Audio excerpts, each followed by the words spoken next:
Thank you.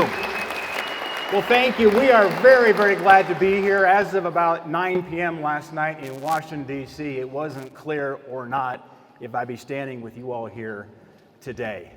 But we've been battling back in Washington. If you're watching what's going on, these are very, very important times as we're seeing, frankly, our opponents, the Democrats, trying to take control of elections in this country.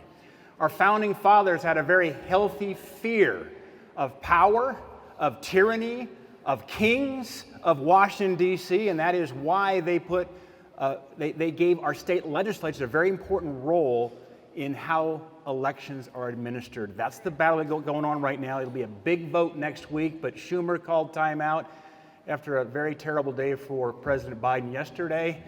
They were beaten soundly.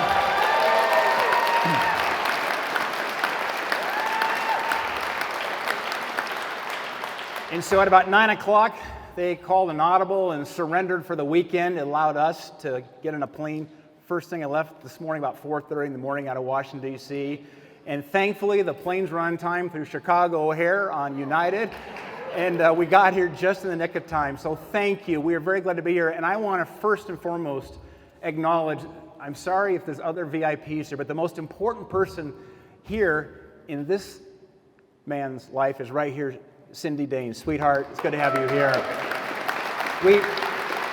We've been married for 35 years. We have 4 children. We now are the proud grandparents of 3.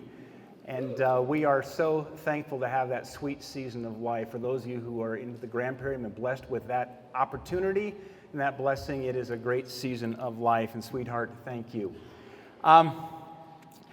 I wanted also to thank our governor, Greg Gianforte. He had to go to some other meetings here. But listen, we've been friends with Greg and Susan since our little kids were little kids.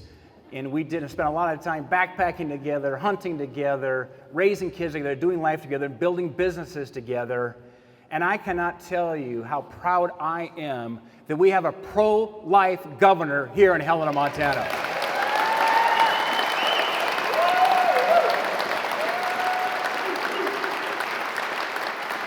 Because as it's already been said, that's where this battle is now headed. When Roe v. Wade and Casey is overturned, we'll get that decision probably in June or July. When that is overturned, this battle moves front and center to the states. And by the grace of God and the election of 2020, Montana is ready to take control here and continue to work to protect the lives of the unborn.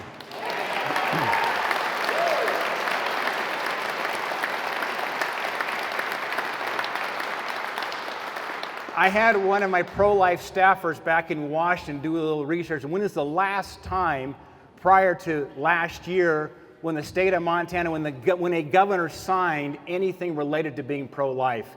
And best we can tell, it was back sometime in the 1990s. Think about the drought we've had here in Montana. And now we have majorities of pro-lifers in our state Senate, in our state House, in the governor's mansion. And this is a blessing. This is a blessing because of the unborn babies now will have a voice. And I love the theme this year, where equity starts in the womb. That's exactly right, because that is where life starts. And that is the very first place we must protect. So I'm just, again, thankful that I get to come back from the crazy city of Washington, D.C.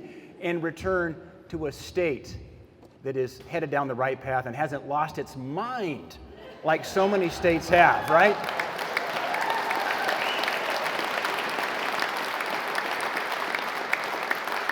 I also want to thank my great teammate back in Washington, Matt Rosendale. I think Nancy Pelosi let you guys out last night. Schumer didn't let us out till late last night. But Matt, it is great to have another partner, solidly pro-life, unwavering. Matt Rosendale, thank you.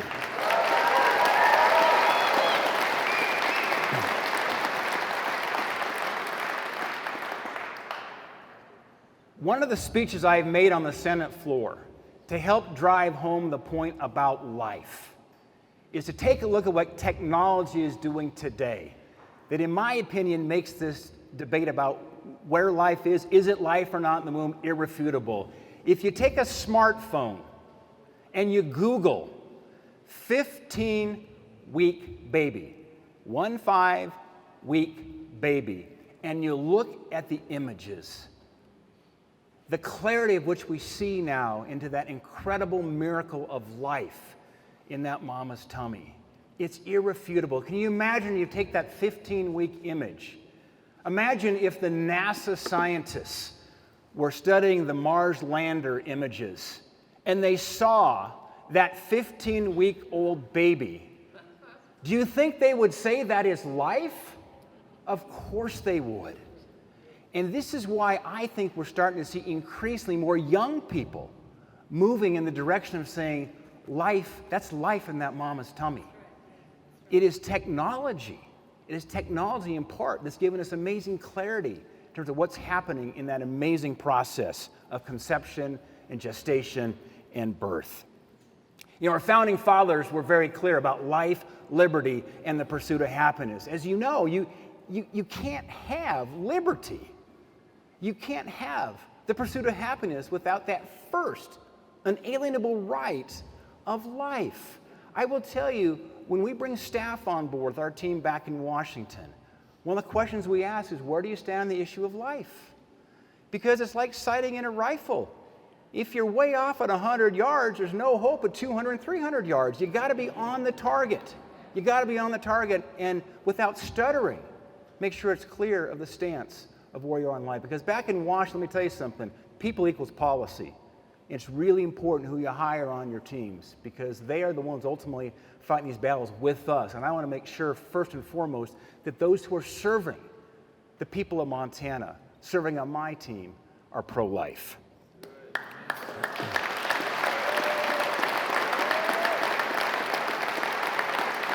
Now, on December 1st, and I see Jeff Losoffi here, has been a dear friend since I think Lewis and Clark came through Montana. Jeff, it's good to see you here too.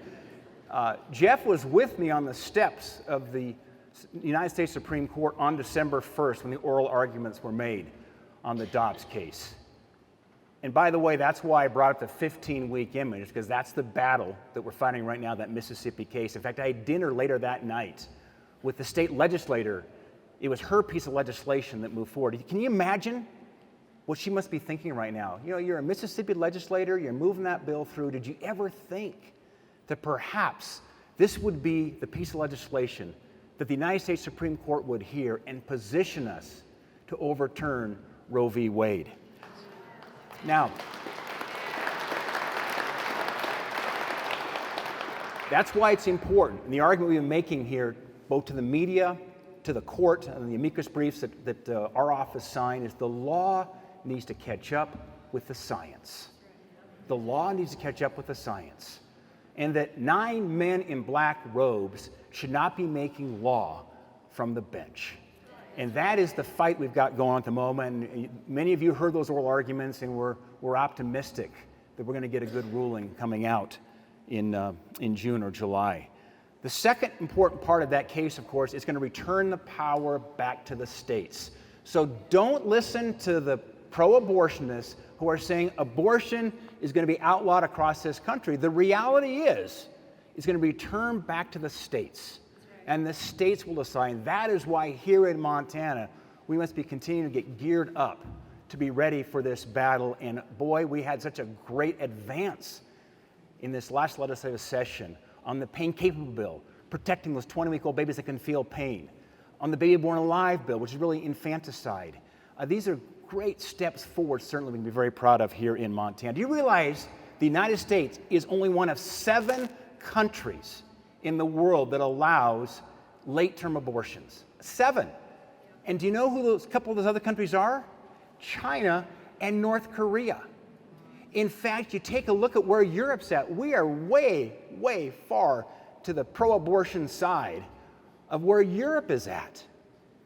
And that's why it's a chance now for the United States to right what was a terrible wrong from 1973. This will be a pivotal point in our nation's history. It will be just as 1973 was in Roe v. Wade. This will be a pivotal point when we get the ruling come this summer. Last, let me say this.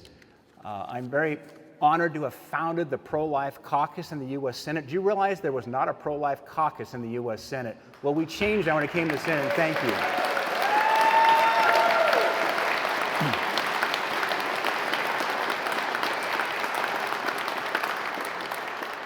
And this is not a political issue for me. Some people say, Steve, are you pro-life because of the politics? Heavens, no. No, I'll tell you, if the Republican Party ever abandoned its pro-life stance, I'm leaving the Republican Party, just so you know, it's not a political issue.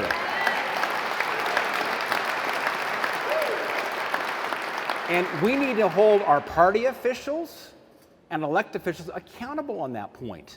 I'm proud to be a Republican. But I'm proud of the fact the Republican Party is so unwavering in its stance on life. And we must continue to be a very loud voice to make sure that we never, ever stutter one moment on our commitment to life. Last, let me say this. As we watched now the development and the birth of our 3 grandbabies, they've got amazing apps out there. Remember when Cindy and I were having our 4 children, you had that What to Expect When You're Expecting book. I think a lot of folks had that, right? You kind of watch it, and it was a book. You show it to your kids, they go, oh my word, you're old, Dad, when you have that book like that. By the way, there's been another book written called What to Expect When You're Not Expecting, which is talking about the fact that the United States birth rates are now down to 1.6 to 1.7 live births per couple. That is declining population. It's a real problem. We're not here to talk about that, but it does tie to our pro-life philosophies and principles here that we need more babies. We do. It's good for our society. It's good for our economy. But now, young parents don't read books about what to expect when you're expecting. They have apps like Sprout. Now I'm starting to sound like a hip grandpa here. I had Sprout on my phone, but I could watch the development of that little baby every day. What an incredible miracle. That is why the psalmist in chapter 139, verse 14, talks about we are fearfully and wonderfully made. And in this craziness, in this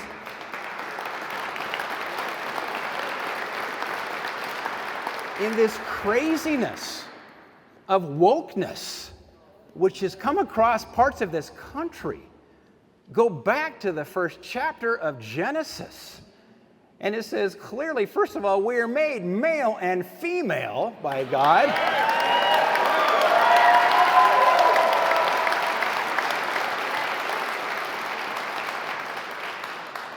You go back to verse 1.